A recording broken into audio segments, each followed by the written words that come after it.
বন্ধুরা আজকে একটা শাকের রেসিপি রান্না করব। তো এই শাকের রেসিপিটা আমার দিদা এইভাবে রান্না করতো, তো সেইভাবেই রান্না করার চেষ্টা করব। তো সেটাই তোমাদের সঙ্গে শেয়ার করব। তো বাড়িতে কোনো সবজি না থাকলে এই শাকটা রান্না করলে নিমেষেই ভাত শেষ হয়ে যাবে। তো গ্রাম্য বাংলা এলাকায় এই শাকটা খুবই পরিমাণে দেখা যায়। তো তোমরা অবশ্যই কমেন্ট করে জানিও এই শাকটার নাম কি। এই শাকের নাম আছে, কিন্তু এক একজন এক এক রকম নামে আর কি ডাকে। তো তোমরা অবশ্যই জানিও। তো এই শাকটাই রান্না করব আমি। এই শাকটা ভালো করে কেটে ধুয়ে নিয়েছি। এখানে নিয়েছি বড়ি আর মায়া মাছ ভেজে নিয়েছি, আলু, টমেটো, বেগুন কেটে নিয়েছি। এখানে রসুনের টুকরো, লঙ্কা চেরা, ধনেপাতা কুচি, ফোড়নের জন্য রাঁধুনি আর গুঁড়ো মশলা, জিরের গুঁড়ো, হলুদ গুঁড়ো, লবণ, ধনে গুঁড়ো। তো চলো কী করে রান্নাটা করছি ভিডিওটি তোমরা দেখতে থাকো, আশা করি ভালো লাগবে। তো চলো রান্না শুরু করা যাক।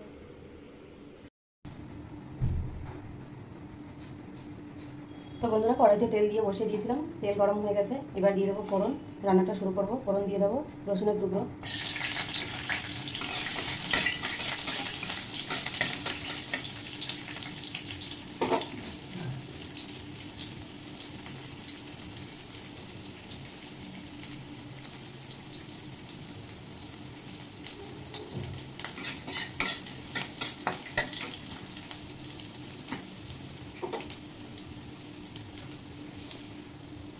দিয়ে দেবো রাঁধুনি ফোড়ন,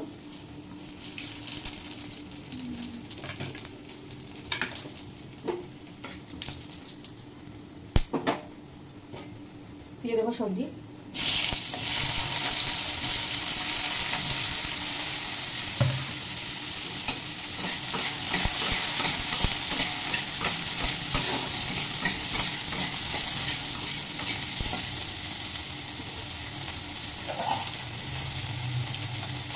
সবজিটা ঢেকে একটু ভেজে নেব মিডিয়াম আছে।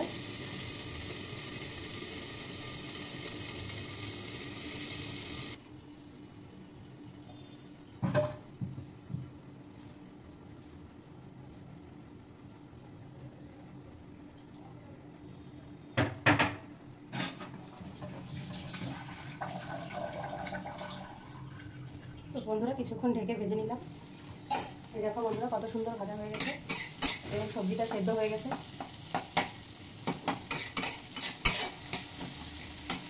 দিয়ে দেবো এবার গুঁড়ো মশলা,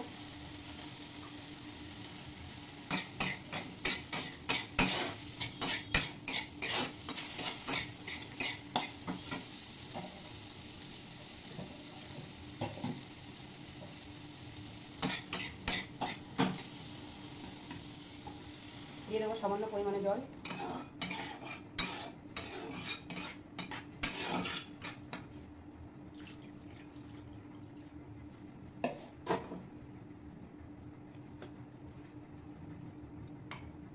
দিয়ে দেবো লঙ্কা চেরা,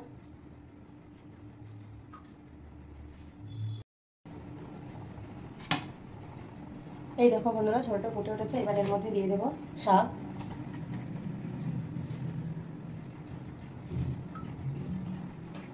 দিয়ে দেবো মাছ ও বড়ি ভেজে রাখা,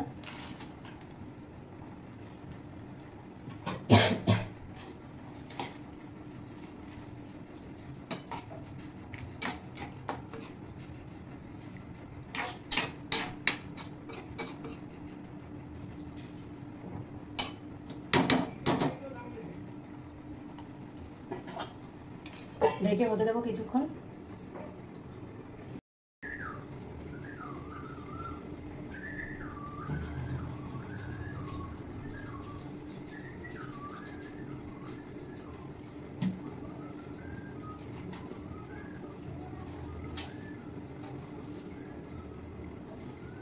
তো বন্ধুরা কিছুক্ষণ রান্না করে নিলাম।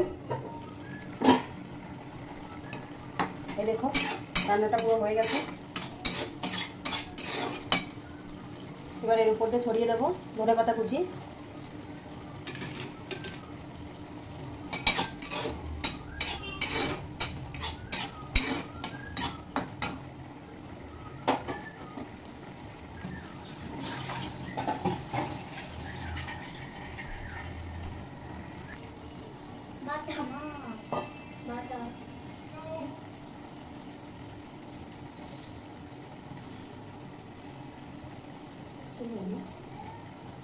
তো বন্ধুরা রেসিপিটি আমার তৈরি হয়ে গেছে, এবার আমি নামিয়ে নেব এবং গরম ভাতের সঙ্গে পরিবেশন করব। বাড়িতে সবজি না থাকলে এই শাকটা অবশ্যই বন্ধুরা এইভাবে রান্না করে খেয়ে দেখবে, খুবই খুবই ভালো লাগে।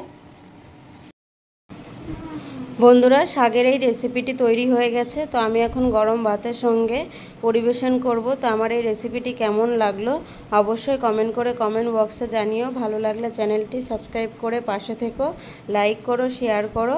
তো আজকের রেসিপি ভিডিও এই পর্যন্ত, আবারও অন্য কোনো রেসিপি নিয়ে চলে আসবো খুব তাড়াতাড়ি।